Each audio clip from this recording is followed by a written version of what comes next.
जोश NCB learning institute से। जैसा कि हम सभी लोग जानते हैं कि लगभग पिछले 4 से 5 महीनों से हमारा देश कोविड-19 ग्लोबल पैंडेमिक से जूझ रहा है।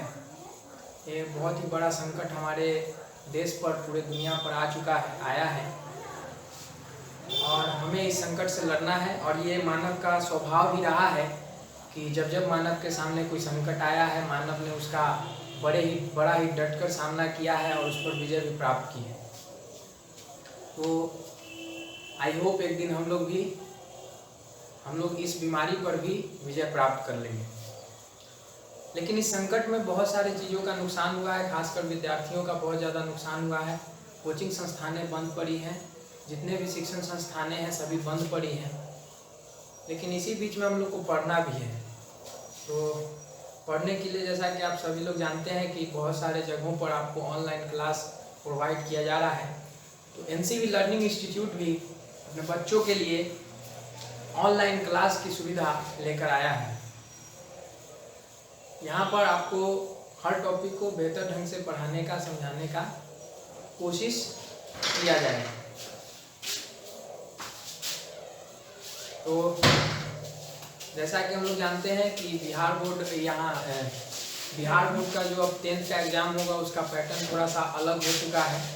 तो आज हम लोग इस वीडियो में बात करेंगे बिहार बोर्ड के बदले हुए पैटर्न के बारे में कि एग्जामिनेशन किस तरह का होगा। सबसे पहले आपको एक चीज़ बता दूं कि एनसीबी लर्निंग इंस्टीट्यूट में क्लास 9th की पूरी तैयारी कराई जाती है, पूरा पढ़ाया जाता है। क्लास 10th का जो पूरा सिलेबस है उसको कंप्लीट कराया जाता है, पूरा पढ़ाया जाता है।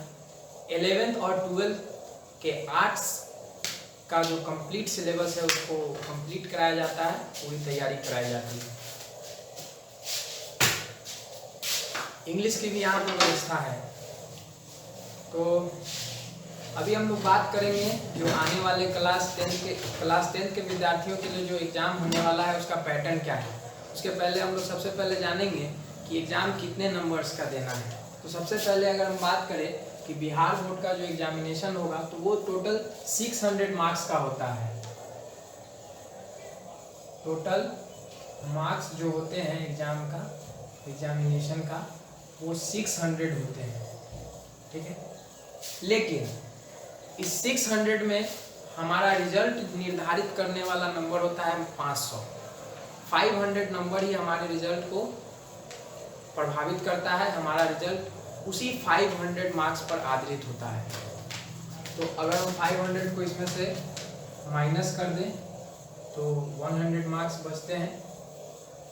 तो इस 100 मार्क्स का क्या होता है, ये 100 मार्क्स जो होता है वो इंग्लिश का होता है और इंग्लिश का नंबर बिहार बोर्ड में नहीं जुटता है। बचा जो 500 मार्क्स, इसी 5 आपको एग्जाम देना होगा 600 मार्क्स का, लेकिन इंग्लिश का 100 नंबर का आपके रिजल्ट पर कोई असर नहीं पड़ेगा। आपका जो रिजल्ट पर जो भी असर पड़ेगा वो सिर्फ इस 500 मार्क्स का ही पड़ेगा। आपको जो नंबर लाना है इसमें लाना है, इसी में आप टॉप, इसी में फेल, इसी में पास कर सकते हैं।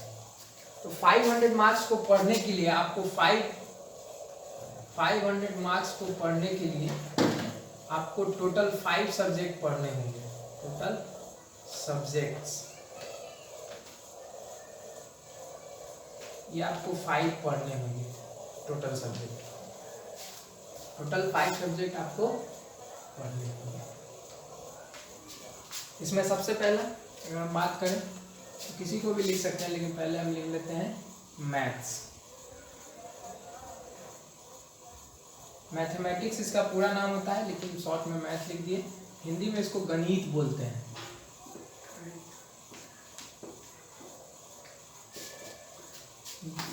एक होता है साइंस, विज्ञान। इसमें आपको 3 विषय पढ़ने हैं। एक है भौतिकी, एक है रसायन शास्त्र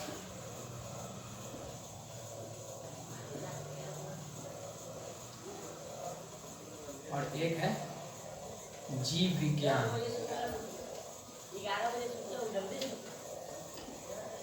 ये 3 सब्जेक्ट मिला करके आपका एक साइंस बनेगा, जिसका पूरा का एग्जाम होगा। इस तीनों का एक बार ही आपको पेपर मिलेगा और उसका एग्जाम आपको एक बार ही देना है। फिर आता है आपको एसएसटी। एसएसटी का पूरा नाम होता है सोशल स्टडीज, या इसको सोशल साइंस भी बोल सकते हैं, जिसको हिंदी में सामाजिक विज्ञान बोलते हैं। सामाजिक विज्ञान हिंदी में बोलते हैं। इसमें भी आपको बहुत सारे सब्जेक्ट पढ़ने, बहुत सारे नहीं, जनरली 4 सब्जेक्ट पढ़ने हैं। एक होता है डिजास्टर मैनेजमेंट 5, तो एक होता है आपको इसमें पढ़ना होगा इतिहास,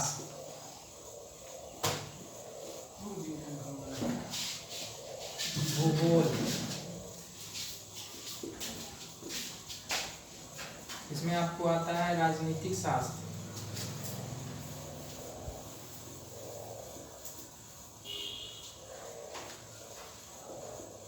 राजनीतिक शास्त्र। एक आता है आपको अर्थशास्त्र, अर्थशास्त्र। एक आता है आपको आपदा प्रबंधन, आपदा प्रबंधन। ये 5 सब्जेक्ट्स आपको एसएसटी में पढ़ने हैं और इन सभी का एक बार एग्जाम होगा, एक पेपर मिलेगा, उसमें आपको एग्जाम देना होगा। टोटल जो मार्क्स होंगे इन सभी को मिला करके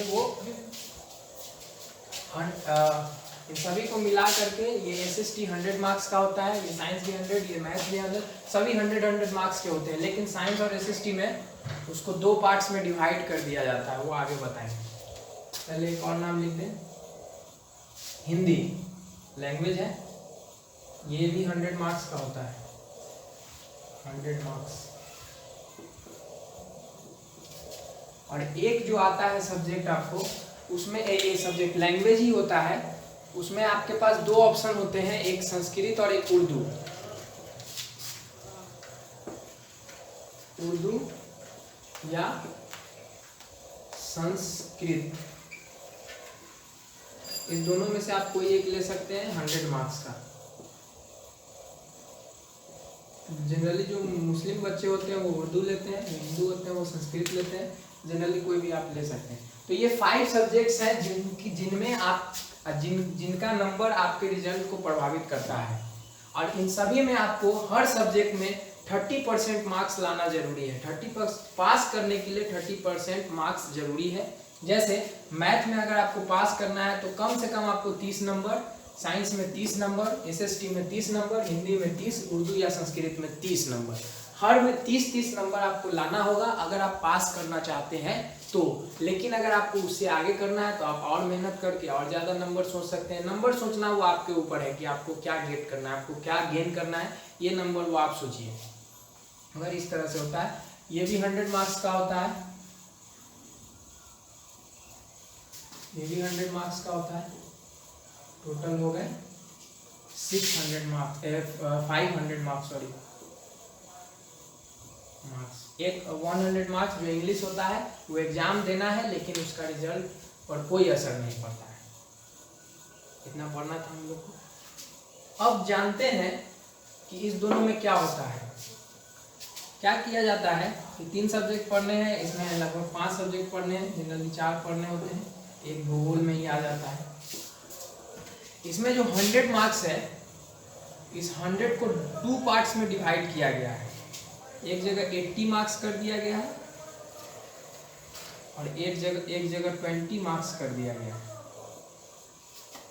इसको भी 2 पार्ट्स में डिवाइड किया गया है, एक जगह 80 मार्क्स और एक जगह 20 मार्क्स।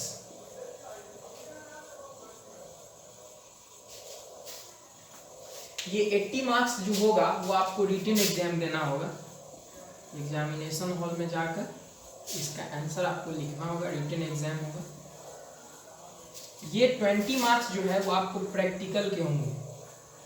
ये आपको शॉर्ट में लिख दिए, मतलब प्रैक्टिकल समझिएगा। ये 20 मार्क्स जो होंगे वो आपको प्रैक्टिकल के होंगे जो स्कूल प्रोवाइड करेगा। इसमें भी जो 20 मार्क्स है वो प्रैक्टिकल के होंगे जो आपको स्कूल प्रोवाइड करेगा। 80 मार्क्स का आपका रिटन एग्जाम होगा। Written exam. इन सभी में 100 मार्क्स का रिटन एग्जाम होगा, लेकिन साइंस और सोशल साइंस में आपको 80 मार्क्स का ही रिटन एग्जाम होगा। 20 मार्क्स जो है वो आपको प्रैक्टिकल से मिलेगा, वो स्कूल प्रोवाइड करेगा आपके एक्टिविटी पर। आप जो स्कूल में प्रैक्टिकल करिएगा उसके अनुसार स्कूल आपको 20 मार्क्स देगा। 80 मार्क्स का आपको एग्जाम में लिखना पड़ेगा, इसमें 100, इसमें 100 और इसमें 100 आपको लिखना पड़ेगा। ये था जनरल बात। अब हम लोग जानेंगे कि क्वेश्चन किस टाइप का पूछता है, एग्जामिनेशन में क्वेश्चन किस टाइप का पूछेगा। क्वेश्चन दो तरीके का पूछता है, दो तरह से क्वेश्चन पूछेगा आपसे। एक पूछेगा सब्जेक्टिव और एक होता है ऑब्जेक्टिव। सब्जेक्टिव और ऑब्जेक्टिव। तो क्या होगा कि जो 100 मार्क्स है, 100 मार्क्स है, इस दो तरह से क्वेश्चन पूछेगा। एक पूछेगा ऑब्जेक्टिव और एक पूछेगा सब्जेक्टिव। इसी 100 मार्क्स में दो तरह का क्वेश्चन है, ऑब्जेक्टिव और सब्जेक्टिव।